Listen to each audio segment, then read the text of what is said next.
Dun dun dun. Hello, again. Hola, ¿cómo estás? Muy bien, muy bien.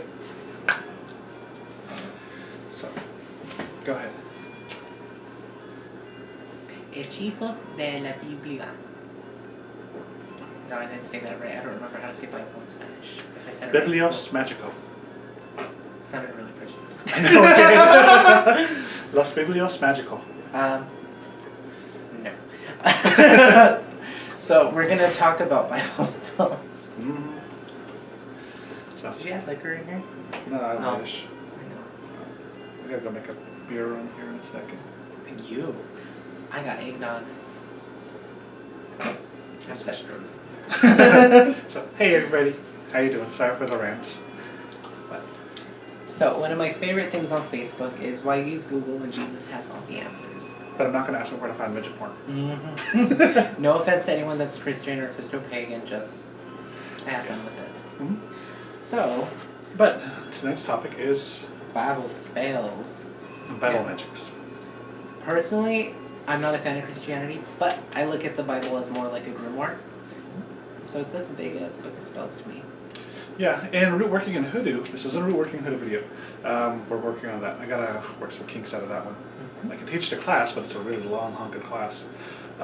It's really common in root working and hoodoo and the spiritual traditions to use Bible spells, or the Bible. Psalms, different parables from the Bible, stories, recitation of certain verses and chapters. We both have experience with it. For me, it's from the hoodoo side and the ceremonial side. With me, it's more with the Mexican sorcery, brujeria, things like that, as well as I've noticed it's really popular with a lot of traditional European witchcraft as well, for what you can call traditional, because I wouldn't call myself traditional European witch. Well, we're in America. Yeah, America. America. So, what have been your experience? How would you do with a Bible spell? With me, I will use the Bible as a form of incantation. If it's for a love spell, the classic one that I still agree with would be go to the Songs of Solomon. Mm-hmm. One of my favorites is Psalm 91. I've used that for things such as protecting my home from witchcraft of others, as well as closing portals. Mostly that, and sometimes I've heard people use it for cleansing, but with me it's more about protection. Psalm 23 I would say you can use for cleansing and healing. It's pretty general purpose, I would say, for blessings. But my favorite one is still the Apostles' Creed, one of the first Bible prayers, whatever you want to call it, that I had memorized along with all the traditional Catholic prayers. Glory Be is a really good prayer. Personally, I like using the prayers rather than full psalms, though I do find power in full psalms. Some of my favorite ones for blessings would be like the Glory Be, the Hail Mary. The Our Father is one typically that, and what I was practicing was the closing prayer, and that was recited 3 times after any spells or rituals that you did. Depending if you were doing more of a malefic one, you would actually just recite it backwards, beginning and ending. So, I think there's a really common one that a lot of people kind of just take out of context, and it's saying, it's common with witchcraft. And back in the 70s and 80s, when witchcraft was becoming a very popular thing, reciting the Lord's Prayer backwards. In Mastering Witchcraft by Paul Houston, he goes into doing that. And if you haven't read the book, read that portion. It's the first chapter. Yeah, it's the first chapter, and his reasoning for doing all that is because, a lot of people grow up in a Christian household where it's just like breaking off the shackles of your oppressors, basically. Even it is said too that the modern prayer position where people are on their knees and they have their hands together like this, that's a sign of allowing somebody to be dominant over you. It's referred to as a slave position sometimes. I recommend it for BDSM. Yeah. But, a lot of people are kind of like, no, that's a slave position, stuff like that, and it gets a lot of flack. But there's a lot of stuff in Magick that is biblical based. As Magick evolved and grew as a practice, it took elements that were, popular at the time. And it mixed in with it. People experimented like, hey, this works. So we're going to add this into our spells, into our witchcraft, into our magic. 2 books. You have one, and I have one that are examples. Black Toad by Jim McGarry utilizes Christian influence. And the Book of Oberon.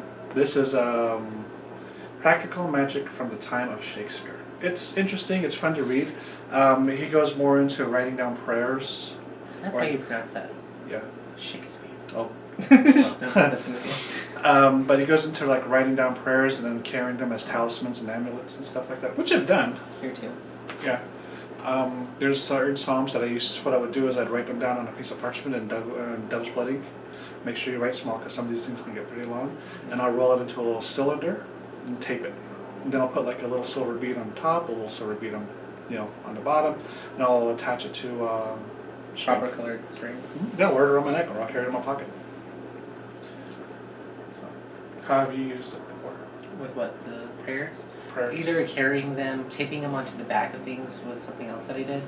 Depending on the psalm, I've also recited it 3 times or 7 times, depending, burned it to ash and spread it all over a candle or all over a poppet, or even blown it onto people's personal belongings or the people themselves if they weren't paying attention. Mm-hmm. And there's a lot of practices too where you actually take certain psalms, I can't remember which ones it is, but you burn it to ash and you mix it in with oils to help charge it up. There's some good luck ones that are like that. I can't remember which one it is at this point, but yeah. Mixing it with prayer ash that's been written on paper, including your magic powders, rolling them If you in do it candles. on rice paper, you can put it in food. Yeah. And it won't taste bad. What I've done in the past too is even when I'm just practicing working in hoodoo, I would just get my stuff set up, do my psalm, and then do a personal prayer. And there's a lot of good examples of books out there, so you're not going to run out of examples. Book of Oberon, it goes into a lot of stuff on it. There's one of them, I can't remember which one it is. I think I bookmarked it, but it's actually pretty interesting.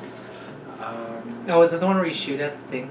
Yeah, it evokes a lot of the Christian biblical influences, and this book has them in Latin and also English. I love Latin spells. That's just a personal thing. I think it sounds cool, but honestly, it sounds cool in perspective, but unless you have it memorized, it's kind of foolish during ritual when you're trying to read it by candlelight. Mm-hmm. It kind of looks kind of bad in my perspective. Yeah. And I'm really hard on myself too. So, but yeah, in one of the prayers here for protection, he said that whosoever carries this prayer will not be struck by an arrow or something like that. And if you do not have faith that this works and you want to trust the validity of it, tie it to an animal, send them out and shoot an arrow at them. Stuff like that. I was like, wow. All right. Or from the Book of Saint Cyprian to get it's still like a big one with me is getting the black cat bone for luck, boiling the cat alive. Yeah, and most of the stuff that you find out there now that's labeled black cat bone, it's not chicken bone, broken chicken bone that's been painted black. Mm-hmm. Sorry about it.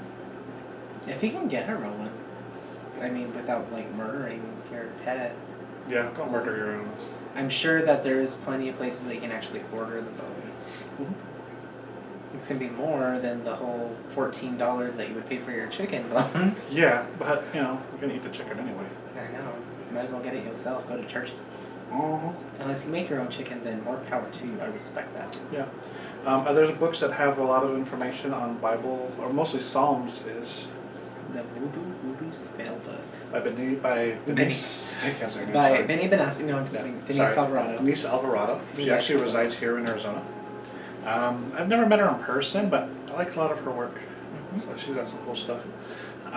But yeah, she goes into using psalms and everything like that. She has that whole chart saying what psalm is for what, and it comes in very handy.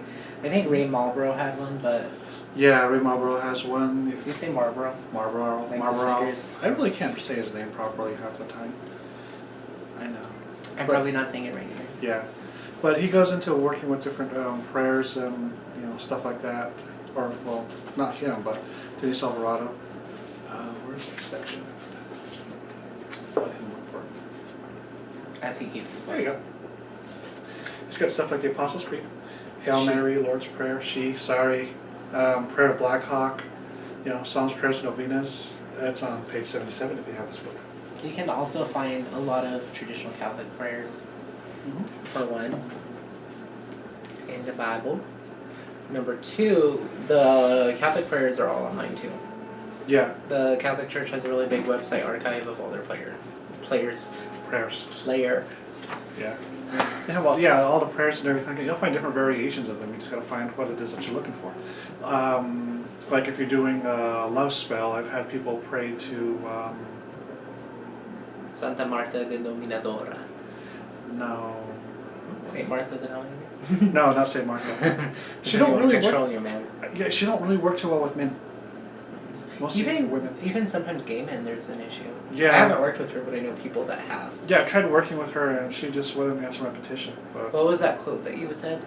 When you want forgiveness, pray to God. When you want anything, go to the Virgin. With me, I was always going to Santissima for anything. Yeah. Aside from that, you can pretty much. I'm trying to think. Different versions of the Virgin Mary, different versions. I haven't really worked with different versions of them. My practice was mostly with Santissima Muerte. Well, When it came to that. yeah, whenever I had to work with Virgin, there's always the aspect of Guadalupe. So she's a local girl here. You know, Yeah, she's Phoenix. pretty chill with most people too. Yeah, she's cool. I like her. Nice. But yeah, Saint Valentine. There you go. I couldn't remember his name obviously. San Valentino. If you go onto the Catholic website and the archives and stuff like that, they have all these prayers, and you can invoke them for obviously love. The way I would have my clients do it is, dress the candle with the love drawing oil, or come to me, something along those lines, and you just look for the proper prayer. There's like 4 or 5 of them. I can't remember which one it was. I'd have to look at it. And then just get his holy card, if you can get it, his medal, if you can get it, set it up, so it doesn't catch on fire in your candle, and just light it up, and then say the prayer, to Saint Valentine for what it is that you're wanting. Did you want to pull it up? No, it's okay. Okay. I kind of wanted to see if St. Valentine was cute or not. It looks like a saint. Well, some of them are cute. And usually the way, working with, a lot of the books, sometimes they give you detailed instructions as to how to do the work, and a lot of times they don't. The best way to actually do the work is you state your petition. Like, St. Valentine, I ask that you will bring so-and-so and so-and-so love and harmony, bread and love, that is blah, blah, blah, and peace and love and everything like that. Then I'd go to the novena. Then recite that particular prayer, and then, all this while the candle's lit in front of the holy card. And then I would just sit there and meditate, on what's desired. Now, with Bible spells, sometimes, like how you were talking about with the beginning part before going into the novena, sometimes a lot of people will make it very Catholic. Some people will make it a little bit more broad. But a lot of it, too, is getting yourself into that magical mode of, even though you're not Catholic or you're not Christian, that these things have built up power over time from people believing in it. So even if personally, like me, girl, those of you who have talked to me know I'm crazy. But even I've been able to get them to work, even though I'm very, left-wing, I guess you could say. But by tapping into that collective power, You're not Christian, let's just say that. I'm crazy. Even though I'm not, I've tapped into that energy that's built up around it, and it's really easy to. It's just a matter of putting faith in your work and kind of using that as a catalyst to start it. Almost like when you're on a motorcycle and you gotta push the clutch. Oh yeah. I didn't grow up in a Christian household, so doing the Psalms backwards, I never got anything out of it. It didn't do anything for me because I'm not Christian. I tried it, but not the thing. Yeah, I got forced into going to catechism. I was very disappointed. Yeah, I didn't grow up in not even the Christian. Yeah, I didn't get do that. I was Mormon for a little bit when I was a child, but no, I never really followed it. I was always more Mormon guys are cute. Yeah, they are. I was always more with the goddess, earth-based spirituality as a child. God, we're perverts. So. Not in a bad way. Yeah. In control. But if you don't have faith in it, then experiment with it. See how it works for you. Fine tune your belt. Yeah, if you like you were saying too, these things have developed thought forms, and there's a lot of energy there that's untapped. There's a lot of power that's behind those things that can actually help you manifest what it is that you're wanting. A couple of good books and good examples are, and these are older books. Oh, I love those ones. Candle Magical Psalms. That's what the heck is. Yeah, Alexander Orbila. William Alexander Orebale. And the other one, which seems to be one of the better candle books, but he goes into using psalms and everything like that, is by Henry Gamici. Gamich? I don't know if I'm saying that right. Yeah, it's this one. Yeah, but he's written a couple of books, and he has one book on ceremonial or sacred magic, which goes very biblical based. And I've used this one a couple of times, so but that was for some clients to settle disturbing conditions in the home. I remember that client. Yeah. What else is in here? Overcoming enemies, to win the love of a man or a woman, to conquer fear. Now, even though they're Christian, a lot of them can get really dark and crazy. Oh yeah. Such as love binding spells, or amarres as they are known. And that is binding a person to you, and it can actually make them suffer until they submit to your will. So, it's pretty dark. A lot of people don't think about that, but it does. Oh yeah, you can. You can curse, you can kill, you can bless, you can heal. Ooh, I feel like Dr. Seuss. Serving Dr. Seuss realness with Solomon. Yeah, and that's, ceremonial magic has a very, big history with Christianity, Catholicism, stuff like that. And a lot of the prayers that are said in here are done to the Christian deity. The names like Adonai are evoked, Elohim, Youre. I like the Raelian stuff with Elohim. So, yeah. But a lot of that is actually in there. And if people, I've run into people who are like, oh no, I'm just strict pagan, I'm gonna do things pagan and stuff like that. And I see them casting their magic circle, and they're like, I exorcise the creature of water that thou cast out from thee all impurities and uncleanness of this world. You're like, you know where that came from? Yeah. If you know where that comes from, it's part of the Gardnerian Book of Shadows. And it's in the Key of Solomon. It's the alphabet.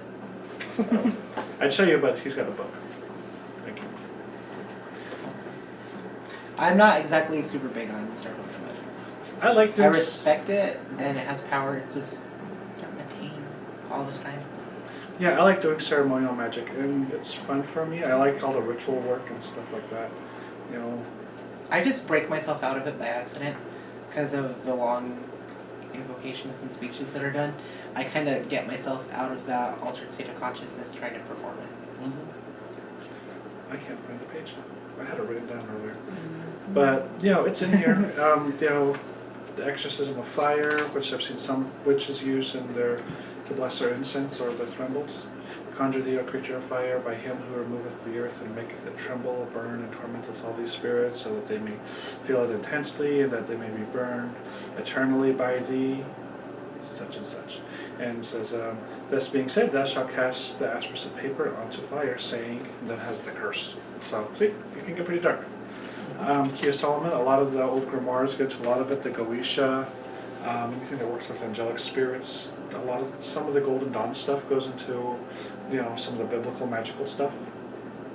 So it's all over the place. It's just something there that can be tapped. It's very common in Mexico too. Speaking of which, this is one of my favorite books on Santísima Muerte. It's by E. Bryant Holman. No offense, Thomas. No offense, Thomas. Hey, girl. We're not offended. Even though you just said that, but whatever. But it's one of the first books that I actually read on her a little bit after I began working with her, and it's one of my favorites. It has a prayer of Santa Muerte, the one that you'll find commonly on the back of candles, and that's actually a domination prayer. It has the English version, the jaculatoria. It's not ejaculate. Prayers to attract the spirit of the person, because a lot of people actually do spells with her for love. And calling the guardian angel is probably the most intense. It's actually the same prayer that I use for the love spell that I always talk about when we talk about love spells, where the person was like a zombie. But it was in a book, and it's published by Lulu. I don't know if it's still in print. I think you can find some copies on Amazon. I might need another copy soon. It's kind of worn in the middle, especially at the back part with the prayers. But do you mind if I read? No, go ahead. We're reading out loud.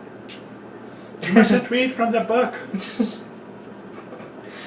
Holy guardian angel of blank, may you not allow him or her tranquility until he or she be at my side. Saint, O saint of my name and devotion, that I took affection and desire of San Salvador de Horta, that he be content with me in what matters to me. Anima sola de Juan Minero. God, I can't even speak right anymore. The Lonely Soul of Juan Minero. It's also used as a main title for the lonely spirits. Some people say trapped in hell, some people say trapped in between. that he may love me and that I may love him. Santa Ines del Monte Perdido, return to me the affection of blank who has gone. Spirit, body, and soul of. So you're taking control of their higher self, their spiritual self, and also their emotional self. It's breaking them down so that way they can't fight what you're doing. Pretty twisted, huh?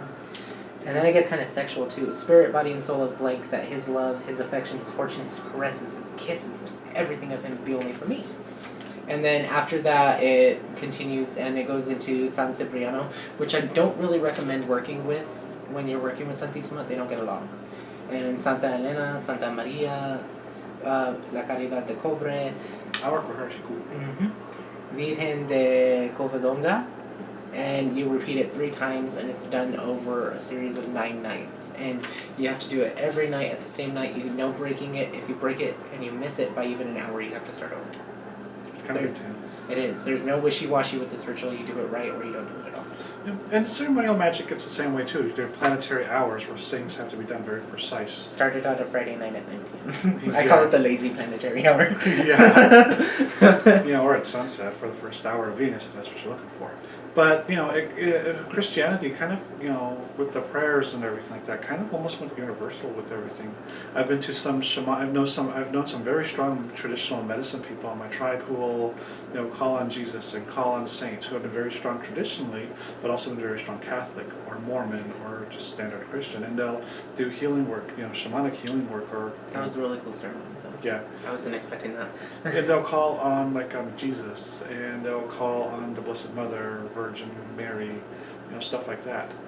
And even in Scandinavian stuff too, there's grimoires that are written by priests who were in that area who would use runes and invoke, the Christian God to empower them, and they're supposed to be actually really good, but with the grimoires they kind of go a little bit darker and everything like that. I can't remember the name of it. I gotta ask somebody. Oh, I know the Icelandic sorcery book. That looked badass. Yeah, they go into like using I want a copy. some of the Christianity and everything like that. So it's it's one of those things that can be tapped into for extra power and extra juice. You just got to be open to using it. Think of it like trying a new food. You don't know if you like it. You don't know if you're gonna like it. So, sometimes you just need to try it a little bit and see if you can get the taste of it and see if it works for you or if it resonates for you. Some people it resonates, some people it don't. Or even like batteries. Let's say that you're using Panasonic or Duracell and you're like, ooh, there's that other one. Let's try that. I don't have any other ones. Yeah, and the reason why I started doing a lot of stuff out with the Bible and with the Psalms is because I started doing public work for a lot of people years ago, and not everyone's pagan. So I'm not going to give somebody a candle and like, okay, you got to pray to... you got to pray to the horned god. Yeah. And scare the hell out of them. Yeah, you got to pray to the horned one and ask for this love and the passion that you're wanting in your new relationship or for the new relationship you're wanting. Also, the Bible is readily available even if the person you're doing magic for doesn't have one. Go to Dollar Tree, they have it for $1. Yeah, and it's easy for them to look up. I've had clients call me in the middle of the night freaking out, because something weird's happening in their house, and I'm like, girl, grab your Bible. Could you get some water, and then I'll text them what to do, and then, like how things going. He was like, so much better. So, you work in the paradigm with whatever, I work in the paradigm with whatever people are used to. So I have, some of my clients are very Christian. It actually helps to being able to open them up to everything. So they think of, a lot of people too will see it as a catalyst for their prayers. I don't remember what time we started. Oh. Okay. But they see it as a catalyst for their prayers. Yeah, they see it as a catalyst for their prayers and all that. What else? And so it's easier for people to work with magic with that. I've seen some people actually write down psalms and prayer verses and put them in frames, and then they'll write down a little petition underneath it. They'll hang it in their house, like bless this house with money, and then it'll be this long honking psalm for prosperity. You can do the same thing with different alphabets as well if you don't want people to know what it is, or if they already know the alphabet, then obviously they'll know. But charge it up, do some form of ritual, even if it's working within the Christian paradigm. Use church incense, use holy water, depending on which one you're going with. Snake handling, but don't do that if you're not well versed in it. Yeah, don't handle snakes. Don't handle snakes. So, yeah. Unless you're professionally licensed. Yeah, just don't handle snakes. Just don't. What is that? What did the snake look like? It looked like an angry roach. So, I don't have anything else unless you do. It's really simple Yeah, it's just a matter of getting started and getting used to it. and not being hard on yourself. I know that a lot of people, whenever they leave a Christian background, a lot of times they don't want to go back to it because of those feelings of guilt that often sometimes come up from people that were from that background. It's just learning to work with it rather than against it, and learning to get over those past fears, which is, again, back to what we talked about in the beginning, Paul Houston talks about. Getting over it, so that way it no longer controls you, but you control it. Yeah, and telling somebody to get over something, that's the worst thing to tell anybody. It's not helpful. You have to work your way through it. It's not just jumping over it. You kind of got to claim it and you got to own it for yourself. Just like if you've been through like a rough Christian childhood and everything like that, you have all that background, and those bad memories and stuff like that. But if you're interested in doing biblical stuff, you kind of have to claim it and own it as your own power. So it's that's something that helped make you who you are. Even though you left it, it still had an imprint on you. So, And if you're never part of it, more power to you. Yeah. So, I think that's it. Are you? I'm good. Okay. Happy tea time. Toodles. What's the tea? If you have any questions, comment, or you can email us at totemboom@gmail.com. Or go to our Facebook page and message us there if you want private, but you don't want to do email. So, and I think we're going to start opening up to do like video chat with clients. So if you want readings, Yeah. things like that, probably Skype. Yeah, we can do Skype for readings and stuff like that. So if you are interested in that, just hit us up and we'll get you the information. That's a bit popular demand too. Yeah. So we've been getting a lot of requests for readings, but we're going to try to get everybody in if we can. So talk to you guys later. Bye. Bye. Oh my God, that thing is padding.